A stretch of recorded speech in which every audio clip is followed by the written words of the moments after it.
secret ruined your friendship? I was 15 when my crush Lucia pulled me aside after chemistry class. We've been close since 6th grades. I need you to promise me something, she whispered, her pretty eyes not meeting mine. For a moment, I thought she was going to ask me to the dance. I've been working up the courage for weeks, but something in her voice made my chest tighten. Anything, I said. That's when she told me about Friday, how she'd been planning it for months. The teachers who ignored her cries for help. Her parents who only cared about her grades. She'd taken her mom's gun from the locked drawer. The next day, she was going to publicly end her life. She'd planned it all out. A live stream during 3rd period, when Ms. Lillian would be teaching, when Mr. Cole would be in the faculty lounge, when everyone who'd failed her would be watching. She'd make sure they'd see, make sure they'd carry it forever. But not you, she said, squeezing my hand. Don't watch. You're the only one who ever really saw me. I stood there frozen, feeling her fingers intertwined with mine. Something I'd dreamed about for months, but not like this. Never like this. Lucia, you can't, I whispered. It's the only way they'll learn, she said. The only way things will change. That night I didn't sleep. I stared at her Instagram, scrolling through photos where her smile never quite reached her eyes. Had I missed it? The way she'd stopped eating lunch, how she wore long sleeves even when it was warm, the poems she'd started posting, beautiful but dark, so dark. I thought about Ms. Lillian, who was tough but had 3 kids at home, Mr. Cole, who was new and trying his best, the other students who'd see it happen live, the trauma that would ripple through our school like a stone dropped in still water. But Lucia trusted me. She'd held my hand. She'd chosen me to confide in. Wasn't that worth something? By the time 3 a.m. hit, I was typing and deleting texts to her. What if I was overreacting? What if she hated me forever? What if I lost the only girl who'd ever made me feel like I mattered? Then I imagined the alternative. Her empty desk in chemistry. Her parents at a funeral instead of graduation. A live stream that could never be unseen. All because I stayed silent. At 5 a.m., I called the sewer slide prevention hotline. They connected me to the police. My voice cracked as I explained everything. The officer's tone grew urgent, asking for details I wished I didn't have. Lucia's full name, her address, the exact time she'd mentioned. You're saving her life, the officer said. It felt like I was ending it. They got to Lucia at 7:30 a.m., just as she was setting up her phone in her bedroom. The pills were already laid out. The note was already written. The local news called it a mental health crisis intervention. They interviewed our principal, who promised better resources, more counselors, real change. They never used our names, but Lucia knew. She didn't come back to school for 2 months. When she did, she wouldn't look at me, wouldn't answer my texts. Her new friends formed a protective wall around her in the hallways. I heard whispers that I'd betrayed her, that I'd violated her trust, that I only did it because I couldn't handle rejection. The school did change. They hired 2 new counselors, started a peer support program, trained teachers on warning signs. Everyone said I'd done the right thing, but I felt like I'd lost everything. 3 years later, on graduation day, I found a note in my locker. I instantly recognized Lucia's handwriting. What I read made my heart drop. The note was short, but each word felt like a knife twisting in my gut. You took my choice away. You made me live when I wanted to die. Now I'm going to take everything from you, piece by piece, until you understand what it feels like to lose control of your own life. This isn't over. L. My hands shook as I stuffed the note into my pocket. The graduation ceremony was starting in 20 minutes. My parents were already in the auditorium, saving seats. My cap and gown hung in my locker, waiting. But all I could think about was Lucia, somewhere in this building, planning something. I rushed through the hallways, checking every classroom, every bathroom. Nothing. The school felt eerily empty, with most people already gathering in the auditorium. My footsteps echoed off the walls as I searched, my heart pounding harder with each empty room. Then I saw her. She stood at the end of the main hallway, wearing her graduation gown, her back to me. When she turned around, her face showed no emotion, just cold calculation. She held up her phone and pressed record. I froze. She walked toward me slowly, deliberately, keeping the camera trained on my face. When she was close enough that I could smell her perfume, the same vanilla scent from 3 years ago, she spoke in a voice loud enough for the recording. Why are you following me? I already told you to leave me alone. I opened my mouth to respond, but she stepped closer, lowering her voice to a whisper only I could hear. One word and I'll scream. Who do you think they'll believe? The girl who almost unalived herself because of bullying, or the boy who betrayed her trust? She stepped back, raising her voice again for the camera. Please, just go away. I don't want any trouble. Then she turned and walked away, leaving me standing there, paralyzed. I understood now. This was her game. She was building a narrative, creating evidence. But evidence of what? I made it to graduation, but I couldn't focus. Every time I scanned the crowd, I found Lucia's eyes on me. She sat 3 rows ahead with her family, the picture of a recovering survivor. When they called her name, she got a standing ovation. The girl who'd overcome so much. The success story. When they called mine, the applause was polite but subdued. I saw the looks. Some people still remembered the rumors from 3 years ago. The boy who'd called the police on a vulnerable girl. The betrayer. After the ceremony, my parents wanted to take pictures. As we posed by the school sign, I noticed Lucia in the background of every shot, always watching, always recording with her phone. My mom noticed my distraction. Everything okay, honey? I forced a smile and nodded. What could I say? That the girl whose life I'd saved was now stalking me? That she'd threatened me? They'd think I was paranoid, or worse, that I was the one harassing her. The next few days passed in a blur of graduation parties and college preparation. I tried to push Lucia from my mind, telling myself it was just an empty threat. Maybe she just needed to vent her anger. Maybe it would pass. Then the posts started appearing. First, it was subtle. A photo on Instagram from someone's graduation party. In the background, barely visible, was me looking in Lucia's direction. The caption read, "Great party," though some people clearly can't take a hint. Then a video surfaced on TikTok. Security footage from the school hallway, showing me following Lucia. The video was edited, cutting out the part where she'd waited for me, showing only me walking behind her. The comments were brutal. Creepy behavior. This is why she tried to,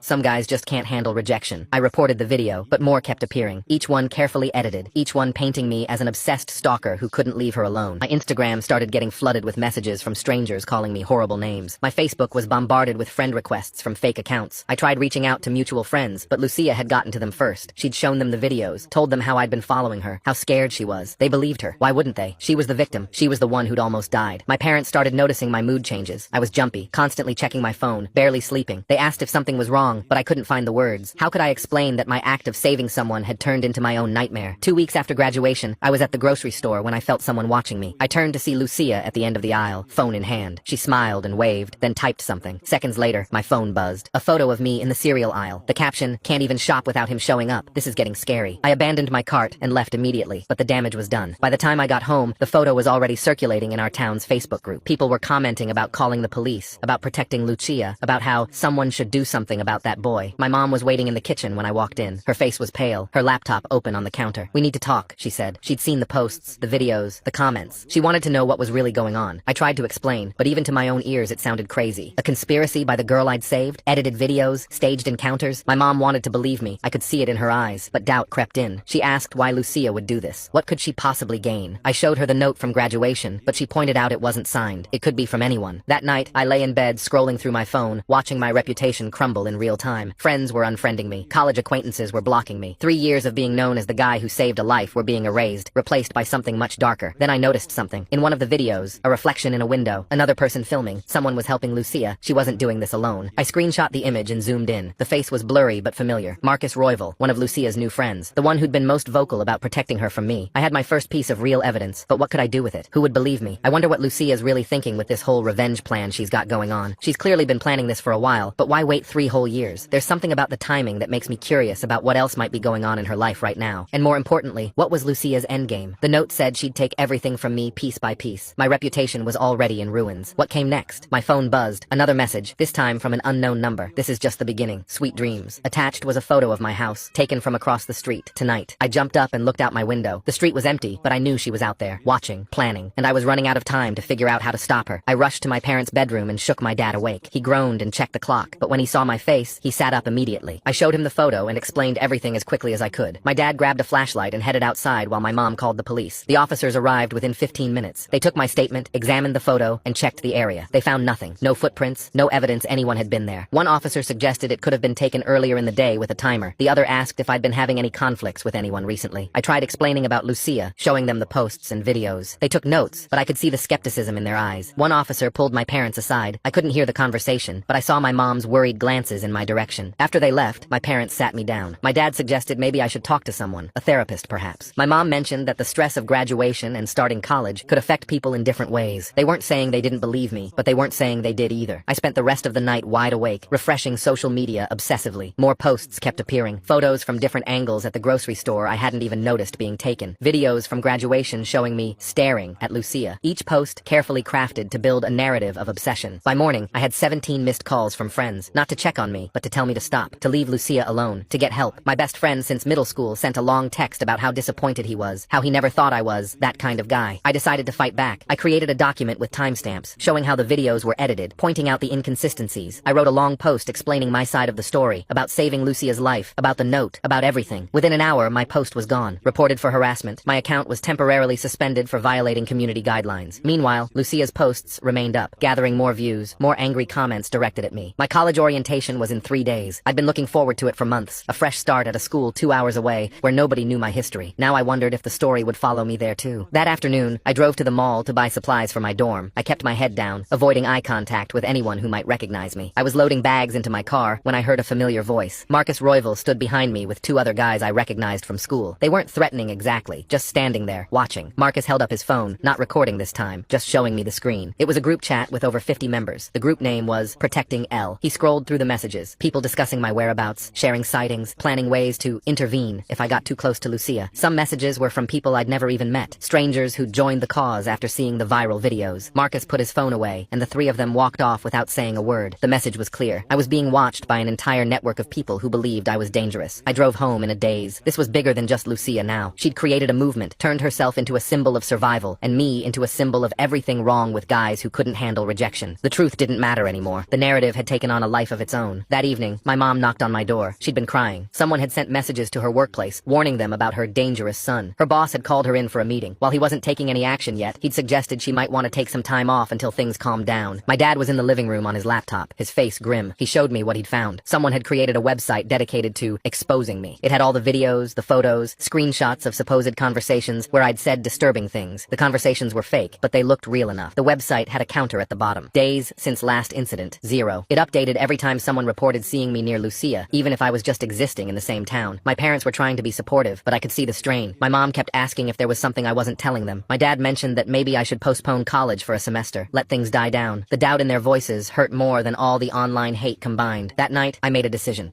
I needed evidence. Real evidence that Lucia was orchestrating this. I started with Marcus Royval. I found his social media profiles, looked through his history. 3 months ago, right around when Lucia returned to school, his posts changed. Suddenly, he was all about mental health awareness, sewer slide prevention, protecting survivors. And in every post about Lucia, there was something subtle, a phrase, a hashtag, something that felt coordinated. I dug deeper, found connections between Marcus and the other people most active in posting about me. They all seemed to have become friends with Lucia around the same time. They all used similar language in their posts. It was organized, planned. Then I found something interesting. A photo from a party 2 weeks before graduation. In the background, barely visible, was Lucia's laptop. The screen showed a document titled Project Restoration. I zoomed in as much as I could. I could make out what looked like phases, timelines, goals. It wasn't much, but it was something. I saved everything, creating my own folder of evidence. But I knew I needed more. I needed someone on the inside, someone who could confirm what Lucia was planning. I thought of Sarah, a girl from our chemistry class who'd been friends with Lucia before everything happened. She'd been one of the few people who hadn't immediately taken sides after the intervention. Maybe she'd listen. I found Sarah working at the bookstore downtown. She saw me coming and her face went tight, but she didn't run or call for help. I approached carefully, keeping my hands visible, maintaining distance. I asked if we could talk. She hesitated, glanced around the empty store, then nodded toward the back corner. We sat at a small reading table, her body tense, ready to bolt. I explained everything as calmly as I could. The note, the videos, the coordination. Sarah listened without interrupting. When I finished, she was quiet for a long moment. Then she told me something that made my blood run cold. Lucia had approached her months ago, wanting her to join what she called her recovery project. She'd explained it as a way to take back control, to show that survivors could be empowered. But the details had made Sarah uncomfortable. The talk of justice, of making sure people understood consequences, of teaching lessons. Sarah had declined to join, and Lucia had cut her off completely. Now Sarah was seeing the results play out online, and she was scared. Not of me, but of what Lucia was capable of. She agreed to help, but carefully. She still had access to some group chats, could see some of the planning. She warned me that Lucia was smart, careful. Everything was designed to look organic, spontaneous. The people helping her genuinely believed they were protecting a victim. Over the next few days, Sarah fed me information. Lucia had phases planned out. First was isolation, cutting me off from support systems. Second was escalation, making me seem increasingly dangerous. The third phase was something called resolution, but Sarah couldn't find details about what that meant. I was living in a constant state of anxiety. Every time I left the house, I was photographed. Every move I made was documented and twisted. My parents were getting pressure from all sides. Old friends were cutting contact. The college I was supposed to attend had called about concerns they'd received. Then Lucia made a mistake. She got overconfident. I was at the gas station when she appeared, like always, with her phone out. But this time, she spoke to me directly, quietly, while pretending to text. She told me I could make it all stop. All I had to do was publicly admit that I'd saved her life for selfish reasons, that I'd been obsessed with her, that I'd violated her autonomy. She had a statement prepared. If I posted it, recorded a video saying it, she'd call off her campaign. I asked why she was doing this. Her face hardened. She said I'd stolen her choice, her moment of control. I'd made her into a victim, a statistic, someone to be saved. She'd spent 3 years being treated like broken glass, and it was my fault. Now she was taking back control by showing everyone what I really was. I recorded our conversation on my phone in my pocket. The quality was poor, but you could hear her voice, her words. Finally, I had something concrete, but when I tried to use it, I hit another wall. The audio was too muffled, too easy to claim as fake. Lucia quickly spun it as me trying to create false evidence, proof of how desperate and dangerous I was becoming. The harassment intensified. My parents reached a breaking point. My mom was put on administrative leave from work. Marcus showing up with his phone like some kind of social media bounty hunter is peak modern drama. Forget pitchforks and torches. Now we get group chats and location tracking to run people out of town. My dad's clients were calling, concerned about his family situation. They sat me down and suggested maybe I should stay with my aunt in another state for a while, just until things calmed down. I realized this was exactly what Lucia wanted, to drive me away, to make me run. But I was running out of options, and my family was suffering. I agreed to think about it. That night, Sarah sent me an urgent message. She'd found something about Phase 3, about resolution. It was planned for next week, right before I was supposed to leave for college. She didn't have all the details, but it involved a final confrontation, something that would cement the narrative forever. I stayed up all night thinking. Lucia had built a perfect trap. If I fought back, I looked guilty. guilty. If I ran, I looked guilty. If I did nothing, the harassment would continue until something broke. My family was cracking under the pressure. My future was evaporating. But then I remembered something. The school's security cameras. The ones that had captured the edited footage of me following Lucia. The full, unedited versions would show the truth. They'd show her waiting for me, orchestrating the encounter. The problem was getting access. The school was closed for summer, and I definitely couldn't just walk in and ask. But I knew someone who might help. Mr. Cole, the teacher Lucia had planned to traumatize with her live stream. He was still at the school, teaching summer classes. I reached out through email, carefully explaining the situation. I didn't expect a response, but the next morning, he replied. He wanted to meet. We met at a coffee shop the next town over. Mr. Cole looked tired, older than I remembered. He told me he'd been watching what was happening online, and something felt wrong to him. He'd taught both Lucia and me. He knew our characters. He couldn't give me the footage directly, but he could file a request for it as part of a broader review of school safety protocols. It would take time, but it was something. As we talked, he mentioned something that caught my attention. After Lucia had returned to school, she'd written an essay for his class about reclaiming power after trauma. He'd been impressed by her writing, but disturbed by some of the content. The essay had talked about justice, about balance, about making sure those who hurt you understood pain. He'd kept a copy, as he did with all concerning student work. He couldn't share it with me directly, but he suggested that if authorities ever got involved, it might be relevant. I left the meeting with the first real hope I'd felt in weeks, but I also knew I was running out of time. Sarah's warnings about Phase 3 loomed. Lucia was planning something big, something final. The next few days were a whirlwind of preparation. I documented everything I could. Sarah carefully gathered more information. My parents, despite their doubts, started to see the patterns I'd been pointing out. The coordination was too perfect, the escalation too calculated. Then Sarah got the details about Phase 3. Lucia was planning to stage a final confrontation, one where I would appear to attack her. She had people ready to witness it, to film it. She'd studied my patterns, knew where I'd be. It would be the final proof of how dangerous I was, justification for whatever came next. But knowing her plan gave me an advantage. For the first time since this started, I could prepare. I could choose not to be where she expected. I could have my own witnesses. I could finally turn her trap against her. The day arrived faster than expected. I was supposed to be at the bank that morning, something Lucia had learned through her network. Instead, I sent my dad in my place while I stayed home. Sure enough, he reported seeing Lucia there with several people, all positioned strategically, all with phones ready. When I didn't show, I could imagine her frustration, her carefully laid plan disrupted. But I knew she wouldn't give up. She'd adapt, find another opportunity. That afternoon, she did something desperate. She came to my house. I was in my room when I heard the doorbell. My mom answered, and I heard Lucia's voice, sweet and concerned, asking if I was home. She was worried about me, she said. She'd heard I was struggling and wanted to help, to clear the air. My mom, still hoping for a resolution, invited her in. I heard them in the living room. Lucia spinning a story about misunderstandings, about wanting to move forward. My mom called for me to come down. I knew this was it, another trap. But I also knew I couldn't hide forever. I grabbed my phone, started recording, and went downstairs. Lucia sat on our couch, looking small and vulnerable, the perfect victim. When she saw me, her eyes widened with what looked like fear, but I caught the slight smirk before she hit it. She started talking about forgiveness, about moving past everything. She stood up, moved closer to me. I stayed perfectly still, keeping my distance, making sure my phone captured everything. Then she made her move. She suddenly gasped, stepped back, and knocked over a lamp. It shattered on the floor as she screamed that I'd tried to grab her. But my mom had seen everything. I hadn't moved. I'd stayed exactly where I was. For the first time, Lucia's mask slipped. She looked between us, realizing her mistake. My mom had witnessed the truth. The performance hadn't worked. Lucia tried to recover, claiming she'd been startled, that she was jumpy around me, but the damage was done. My mom asked her to leave. As Lucia gathered her things, she looked at me with pure hatred. At the door, she leaned close and whispered that this wasn't over. She'd make sure everyone knew what kind of person I was, but her threat felt hollow now. She'd overplayed her hand. After she left, my mom sat in shocked silence. She'd seen it with her own eyes, the manipulation, the performance. For the first time since this all started, she fully believed me. We called my dad home from work. Together, we reviewed everything I'd documented. The patterns were clear now. The coordination, the escalation, the calculated nature of it all. My parents were angry, not at me, but at themselves for doubting, at Lucia for what she'd put our family through. But we still needed more. Lucia's network was still active, still spreading the narrative. One failed attempt wouldn't stop her. We needed something definitive. That's when Mr. Cole called. He'd managed to get the security footage through proper channels. He couldn't share it with me directly, but he'd reviewed it as part of the safety protocol assessment. What he'd seen had concerned him enough that he'd felt obligated to report it to the school administration and recommend they involve law enforcement. The footage clearly showed Lucia waiting for me, positioning herself, preparing her phone. It showed her approaching me, not the other way around. It contradicted every claim she'd made about that encounter. Things moved quickly after that. The school administration, worried about liability, launched their own investigation. They found more footage, more evidence of coordination. Some of of Lucia's helpers, when questioned officially, admitted to being asked to film certain encounters, to post certain things. The house of cards was starting to collapse. Sarah risked everything to provide one final piece of evidence. Screenshots from the planning chat, where Lucia had explicitly outlined her goals, her phases, her intention to destroy my life as payback for saving hers. The messages were damning, showing clear intent and malice. But even as the truth started to emerge, I felt no satisfaction. Lucia was clearly struggling with mental health issues, trauma from her sewer slide attempt and the aftermath. She'd channeled her pain into revenge, but it came from a place of genuine hurt. The online narrative began to shift. People who'd been so quick to condemn me were now unsure. Some apologized. Others simply disappeared, deleting their posts and comments. The website about me went offline. My parents' workplaces backed off. Friends began reaching out, tentatively, apologetically. The college called to say they were no longer concerned about the allegations. But the damage was done. My reputation was in tatters. My family had suffered. My trust in people was shattered. And Lucia, despite everything coming to light, still had supporters who believed I'd somehow manipulated the evidence. I thought about the girl I'd tried to save 3 years ago, the one with pretty eyes who'd held my hand. I'd wanted so badly to help her, to be her hero. Instead, I'd become her villain, the face of everyone who'd taken away her agency. As I prepared to leave for college, trying to salvage what was left of my future, I received one last message from an unknown number. This time, it wasn't a threat. It was an apology, sort of. The message explained that Lucia had been hospitalized, getting help she needed. It said she understood now that what she'd done was wrong, but that she still couldn't forgive me for saving her that day. She'd needed to feel in control of something, and destroying me had given her that feeling, however briefly. I deleted the message without responding. There was nothing left to say. My parents drove me to college on a gray August morning. We didn't talk much on the drive. We were all exhausted, worn down by months of harassment and fear, but we were together. We'd survived. As we unloaded my things at the dorm, I noticed other families doing the same. Normal families with normal problems. Kids excited about their futures, parents proud and worried in equal measure. I envied them their simplicity. My roommate seemed nice enough. He didn't recognize my name, didn't know my story. It was a fresh start, or as fresh as it could be with the internet existing. I knew the story would follow me eventually. Someone would make the connection, spread the word, but for now, I could pretend to be just another freshman. Security footage that perfectly shows everything. How convenient that Mr. Cole just happens to get access right when it's needed most. The timing of Lucia's desperate house visit feels oddly calculated too. She's been so careful until now. Why suddenly get sloppy in front of witnesses? That night, alone in my dorm room, I thought about choices. The choice I'd made to save Lucia. The choice she'd made to destroy me. The choices we'd both have to live with forever. I'd saved her life, but I'd also taken something from her. She'd tried to take everything from me in return. Neither of us had won. We'd both lost something in the exchange. My phone buzzed with a text from my mom, checking in, then one from Sarah, wishing me luck. Even Mr. Cole sent a brief email hoping I was settling in well. These people had stood by me when everything seemed lost. That had to count for something. I looked around my small dorm room, at the blank walls waiting to be filled with new memories, new experiences. This wasn't the college experience I'd imagined, but it was mine. The next morning, I woke up to my roommate's alarm. He groaned, threw a pillow at it, and asked if I wanted to grab breakfast. I said yes. It was a small thing, a normal thing, but after months of anything but normal, it felt like a victory. Classes started. I threw myself into them, grateful for the distraction. Psychology, ironically, became my favorite. Understanding why people do what they do, how trauma shapes behavior, how pain can twist into something destructive. Weeks passed. The story didn't follow me as quickly as I'd feared. When it finally did surface, my hallmates' reactions surprised me. Some were curious, some sympathetic. A few avoided me, but most seemed to understand that there were two sides to every story. I even made friends, real ones, who knew my history and chose to know me anyway. We didn't talk about it much, but when we did, they listened without judgment. One night, studying in the library, I saw a news article about Lucia. She was speaking at a mental health awareness event, sharing her story of survival. The article mentioned the boy who'd called for help, saving her life. It didn't name me, and the tone was neutral, factual. She was healing in her own way, finding her own path forward. I closed the article and went back to my studies. We were both moving on, separately, carrying our scars and our stories. The girl with pretty eyes who'd wanted to die, the boy who'd saved her and paid the price, two kids who'd made choices that changed everything. My phone buzzed, a text from a study group, asking if I was coming. I packed up my things and headed out into the night, toward voices and laughter, and the possibility of normal college drama that had nothing to do with the past. The truth was, I'd do it again. Even knowing the cost, I'd still make that call, because Lucia was alive. Troubled, angry, but alive. She had the chance to heal, to grow, to become whoever she was meant to be. That had to be worth something. As I walked across campus, I thought about second chances, how Lucia had gotten hers, even if she hadn't wanted it. How I was getting mine now, building a life beyond what had happened. We'd probably never speak again. The damage was too deep, the hurt too raw, but somewhere out there, she was living the life I'd helped give back to her. And here here I was, living mine. It wasn't the ending either of us had planned, but it was an ending we could both live with. The first sign that my fresh start wasn't as fresh as I'd hoped came during my second month at college. I was walking back from my psychology lecture when I noticed a familiar figure across the quad. My stomach dropped. Marcus Royval stood near the student union, talking to someone from my dorm. I ducked into the library, my heart racing. Marcus being here couldn't be a coincidence. The college was 2 hours from home, and he'd never mentioned plans to visit. I watched through the window as he showed something on his phone to the student, who nodded and pointed toward my dorm building. That evening, I found my roommate acting strange. He kept glancing at me while pretending to study, and his phone buzzed constantly with messages. When I asked if everything was okay, he mumbled something about being tired and left for the common room. Over the next few days, the atmosphere in my dorm shifted. Conversations stopped when I entered rooms. People who'd been friendly suddenly had somewhere else to be. The study group stopped inviting me. My new friends became mysteriously busy. I recognized the pattern immediately. The isolation phase, just like before. But how? Lucia was supposed to be getting help, focusing on her own recovery, unless she wasn't. Sarah texted me late one night with a warning. She'd seen activity in some of the old group chats. Lucia had been discharged from the hospital weeks ago. She'd convinced her doctors she was better, that she understood her mistakes. But Sarah had heard through mutual friends that Lucia had been planning something new, something she called her final project. I started documenting everything again. The strange looks, the whispered conversations, the way people suddenly had their phones out when I walked by. But this time, I wasn't going to wait for things to escalate. I needed to get ahead of whatever Lucia was planning. My psychology professor had assigned us to write about trauma responses and recovery. As I researched, I found myself understanding Lucia's behavior more clearly. The need for control, the inability to let go, the way trauma could manifest as aggression toward those perceived as taking away agency. It didn't excuse what she was doing, but it helped me see the pattern. Then I found the Instagram account. Truth About Predators had started posting 3 weeks ago, right when Lucia was discharged. The posts were careful, no names mentioned, but the details were unmistakable. Stories about a male student who had a history of stalking vulnerable women, security footage that looked suspiciously like my dorm building, photos taken from angles that suggested someone had been following me. The account grew quickly. My college had a strong culture around protecting survivors, and the posts were crafted to tap into that. Soon, I started seeing people I didn't recognize watching me in the dining hall, following me between classes. I tried reporting the account, but it kept popping up under new names, each time more sophisticated, more believable. Lucia had learned from her mistakes. This time, she wasn't directly connected to anything. She was letting others do the work, creating a movement that seemed organic. My grades started slipping. How could I focus on calculus when I knew people were photographing me in class? How could I write essays when my laptop might be compromised? The paranoia was suffocating, which was exactly what she wanted. One night, my roommate finally broke. He showed me the messages he'd been getting. Anonymous accounts warning him about living with a dangerous person, links to articles about campus safety, stories that sounded just real enough to plant doubt. He said he'd requested a room change for his own safety. I spent that night in the library, afraid to go back to my dorm. That's when I met Theo. He was a junior, working the late shift at the help desk. He noticed I'd been there every night that week and asked if I was okay. Something about his genuine concern broke through my walls. I found myself telling him everything, not the whole story, but enough. About someone from my past trying to destroy my reputation, about feeling trapped and alone. Theo listened without judgment. Then he told me about his freshman year, when his ex had started a smear campaign against him after their breakup. How he'd learned to document everything, to build a support network, to refuse to let someone else's pain destroy his future. He introduced me to others who'd faced similar situations. Not a formal support group, just students who understood what it was like to be targeted. They taught me practical things, how to check for hidden cameras, how to secure my social media, how to recognize manipulation tactics. But Lucia was escalating faster than I could adapt. The Instagram accounts became more specific, more damaging. They started including details that only someone from our high school would know, twisted just enough to sound sinister. My name was never mentioned, but anyone who knew me could connect the dots. The campus security called me in for a meeting. They'd received multiple reports about my behavior, nothing specific enough to take action on, but enough to create a file. They suggested I might benefit from counseling, gave me pamphlets about appropriate behavior. The security officer's expression made it clear he thought where there was smoke, there was fire. I was losing again. But this time, I had people who believed me. Theo and his friends helped me create my own documentation. We tracked the IP addresses of the anonymous accounts, found patterns in the posting times, identified stock photos being used to create fake victims. Then Sarah sent another urgent message. She'd overheard something terrifying. Lucia was coming to campus, not just visiting, but moving here. She'd convinced her parents that being near me would help her healing process, that facing her trauma was necessary for recovery. They'd helped her get an apartment off campus. The next phase was beginning, and I knew it would be worse than before. On campus, she'd have access to everything. My schedule, my habits, my safe spaces. She could orchestrate encounters that would look random, but weren't. She could build her narrative in real time. I considered leaving. anything, transferring schools, starting over somewhere else, but running would confirm every lie she'd spread, and there was no guarantee she wouldn't follow me again. This had to end here. Theo helped me prepare. We mapped out campus, identifying cameras and blind spots. We created a buddy system, ensuring I was never alone in vulnerable situations. We even reached out to Mr. Cole, who provided a written statement about what he'd witnessed, though we knew it wouldn't carry much weight here. Marcus playing detective with his phone while pretending to be casual visitor is peak. I'm definitely not here to cause drama energy. Buddy, everyone knows you don't travel 2 hours just to admire campus architecture. The day Lucia arrived on campus, I felt it immediately. The atmosphere shifted. People who'd started to doubt the rumors suddenly had new conviction. Fresh stories circulated. New witnesses came forward with concerns. I saw her for the first time outside the psychology building. She looked different, healthier, more confident. She was talking to a group of students, gesturing animatedly. When she noticed me, she didn't react, just continued her conversation as if I didn't exist. But I knew this was calculated. She was establishing herself as a presence on campus, building relationships, creating her network. Every interaction was a move in her game. The encounters started small. She'd appear in the coffee shop right after I arrived, forcing me to decide whether to stay or leave. She'd sit in the back of the lecture hall for my psychology class, even though she wasn't enrolled. She was everywhere and nowhere, visible but untouchable. My new friends started getting targeted. Theo received anonymous threats. Others found their social media hacked, embarrassing photos posted. The message was clear. Supporting me came with a cost. Some distanced themselves. I couldn't blame them, but others, like Theo, doubled down. He said he'd faced bullies before and wasn't about to let another one win. The breakthrough came from an unexpected source. My psychology professor pulled me aside after class. She'd noticed Lucia attending lectures without being enrolled. She'd also received several anonymous emails about me that felt orchestrated. As someone who studied human behavior, she recognized manipulation when she saw it. She couldn't intervene directly, but she suggested I look into the college's policies on harassment and stalking. Not to file a report, since that would likely backfire, but to understand my rights and options. She also mentioned that the college took unauthorized access to classes seriously. That gave me an idea. Instead of defending against Lucia's attacks, I could document her actual violations, attending classes she wasn't enrolled in, accessing buildings with someone else's ID, creating a hostile environment for enrolled students. Theo and I spent weeks carefully documenting everything. We didn't focus on the anonymous accounts or the rumors. Instead, we tracked Lucia's physical presence, when she attended my classes, when she appeared in my dorm building without authorization, when she photographed me without consent. The evidence pile grew. Security footage of her tailgating into restricted buildings, sign-in logs showing she'd lied about her reasons for being on campus, photos of her taking pictures of me during lectures. But I knew documentation alone wouldn't stop her. She needed to overplay her hand again, like she had at my house. I needed to create a situation where her mask would slip in front of witnesses. The opportunity came during a campus safety workshop. The topic was bystander intervention, and I knew Lucia wouldn't miss the chance to attend. Sure enough, she was there, sitting with a group of students she'd befriended. During the discussion portion, the facilitator asked about personal experiences with feeling unsafe on campus. I raised my hand. Calmly, without naming names, I described being followed between classes, photographed without consent, and having someone attend my lectures without being enrolled. I watched Lucia's face tighten. This wasn't part of her script. When the facilitator asked follow-up questions, I provided specific details. The dates, the times, the locations. Other students started nodding, recognizing the behaviors. Lucia couldn't help herself. She interrupted, saying that sometimes people misinterpret innocent actions as threatening, that maybe the person I was describing had their own reasons for being in those places. Her voice was controlled, but I could see the anger underneath. The facilitator, trained in recognizing manipulation, picked up on the dynamic immediately. She redirected the conversation, but I saw her make a note. After the workshop, she asked to speak with both Lucia and me separately. I went first, providing my documentation. The facilitator's expression grew more concerned as she reviewed it. This wasn't about rumors or social media anymore. This was about concrete policy violations. When Lucia emerged from her meeting, her face was flushed. She'd been informed that attending classes without enrollment was grounds for removal from campus, that photographing students without consent violated privacy policies, that she needed to provide legitimate reasons for her presence in campus buildings. But Lucia wasn't done. That night, the anonymous accounts exploded with new content. Fake screenshots of messages I'd supposedly sent, doctored photos suggesting inappropriate behavior, a coordinated campaign to destroy me before the administration could act. My phone rang at 2 a.m. It was Theo, panicked. Someone had called the police, reporting that I was planning something dangerous. Multiple anonymous tips had come in. The police were looking for me. I stayed calm, called campus security myself, and explained the situation. I was in my dorm room, exactly where I was supposed to be. When the officers arrived, I cooperated fully. They quickly realized the reports were false, but the damage was done. Another file, another record of police involvement. The next morning, I made a decision. I was done playing defense. events. I walked into the administration building and filed a formal complaint. Not about the rumors or the social media campaign, but about the documented policy violations, the unauthorized class attendance, the illegal photography, the false police reports. I named Lucia directly, provided all my evidence, the security footage, the witness statements, the pattern of behavior. I also included Mr. Cole's statement and the documentation from high school, establishing a pattern of harassment. The administration had to act. This wasn't about he said, she said anymore. This was about clear violations with evidence. They launched an investigation. Lucia tried to spin it as retaliation, but the evidence was too strong. The security footage didn't lie. The false police reports could be traced. Her own friends, when questioned officially, admitted she'd asked them to watch me, to report my movements. The investigation took 2 weeks. During that time, Lucia escalated desperately. She staged another confrontation, this time in the dining hall, trying to provoke a reaction, but I was ready. I kept my distance, stayed calm, let her performance play out in front of hundreds of witnesses. When she realized I wouldn't engage, she made her biggest mistake. She grabbed my arm as I tried to leave, screaming that I was running away again, that I couldn't face what I'd done. But this time, dozens of phones captured the truth. Me trying to leave peacefully, her physically preventing me, her aggression, not mine. Security intervened. The whole incident was recorded on multiple cameras. There was no way to edit or spin what had happened. Lucia had finally shown her true face in a way that couldn't be denied. The administration's decision came down a week later. Lucia was banned from campus. Her unauthorized presence would be considered trespassing. The false police reports had been referred to local authorities. Several students who'd helped spread false information received warnings. But even in defeat, Lucia tried one last manipulation. She posted a long message on social media about being silenced, about powerful institutions protecting predators. Some people believed her. They always would. But the majority saw through it now. The evidence was too overwhelming. I thought it was over. But a month later, I received a letter. Not from Lucia, but from her parents. They apologized for not seeing what their daughter was doing. They explained that she was getting real help now, intensive therapy with specialists who understood her condition. They thanked me for saving her life 3 years ago, even though she couldn't see it that way. They also included a letter from Lucia. I hesitated before opening it. Her handwriting was different, less controlled. She didn't apologize exactly, but she acknowledged what she'd done. She wrote about the therapy, about understanding her need for control, about learning to live with the choice I'd taken from her. She ended by saying she was transferring to a school across the country, that we'd never cross paths again. I didn't respond. There was nothing to say, but I kept the letter as a reminder that even our darkest choices can come from places of deep pain. The rest of my freshman year passed quietly. The rumors faded. New scandals replaced old ones. Some people still looked at me suspiciously, but most moved on. I rejoined study groups, made new friends, rebuilt what had been torn down. Theo became my closest friend. We'd been through something intense together, and that created a bond. He introduced me to his girlfriend, Margaret, who'd had her own experience with a stalker. The three of us formed our own support network. My grades recovered. My psychology professor became a mentor, helping me understand not just what had happened, but why. I wrote my final paper on trauma responses and the cycle of victim and aggressor. It was the best work I'd ever done. Sarah stayed in touch. She was proud of how I'd handled everything, how I'd found a way to fight back without becoming cruel myself. She was applying to law school, inspired by seeing how the system could work when properly engaged. Mr. Cole sent an email near the end of the year. He'd heard about what happened at college and wanted me to know he was proud of how I'd handled it. He reminded me that saving a life was never wrong, even when the person couldn't appreciate it. Summer arrived with its promise of a fresh start. I decided to stay on campus, taking classes and working in the library. Lucia's parents writing to thank him for saving their daughter's life while she was actively trying to destroy his seems oddly timed. The whole family dynamic here feels strange. Where were they during all this stalking and harassment that apparently required intensive therapy with specialists? I needed to reclaim this space as mine, to build new memories that weren't tainted by fear and paranoia. One evening, I was studying in my favorite spot when my phone buzzed. For a moment, my heart raced, expecting another anonymous threat. But it was just my mom, sending pictures from a family barbecue. Normal, everyday life continuing despite everything. I realized then that Lucia hadn't won. She'd tried to take everything from me piece by piece, but I'd rebuilt each time. My family still loved me. I had real friends who'd stood by me. I was still in college, still moving toward my future. The scars were there. I still checked over my shoulder more than I should. I still felt my pulse quicken when I saw someone who looked like her. But I was healing too, just like she was. As I packed up my books that night, I thought about the strange symmetry of it all. 3 years ago, I'd saved Lucia's life and changed both our futures. She'd spent years trying to destroy mine in return. But in the end, we were both still here, still fighting, still trying to find our way forward. The campus was quiet as I walked back to my dorm. Summer students moved in small groups, laughing about something on someone's phone. The normalcy of it felt like a gift. I was just another student walking home, anonymous in the best way. My phone buzzed again. This time it was Theo, asking if I wanted to grab pizza with him and Margaret. I smiled and texted back, yes, life Life was moving forward, one normal moment at a time. That's all I'd wanted from the beginning. Not to be a hero or a villain, just to be a regular college student worried about exams and weekend plans. Lucia had tried to take that from me, but she'd failed. I was still here, still myself, still choosing to see the good in people despite everything. As I entered my dorm, I made a decision. I would take the lessons from this experience, but I wouldn't let it define me. I'd saved a life once and paid a price for it, but I'd also learned to save my own life, to fight for my own future. Tomorrow would bring new challenges, but they'd be normal ones. Classes to attend, papers to write, friends to meet. The kind of problems I'd dreamed of having during those dark days when Lucia's campaign was at its worst. I climbed the stairs to my room, feeling lighter than I had in months. Whatever came next, I was ready for it. Not because I was strong or special, but because I'd learned that sometimes the best revenge is simply refusing to be destroyed. The door to my room closed behind me with a quiet click. Outside, life on campus continued. Inside,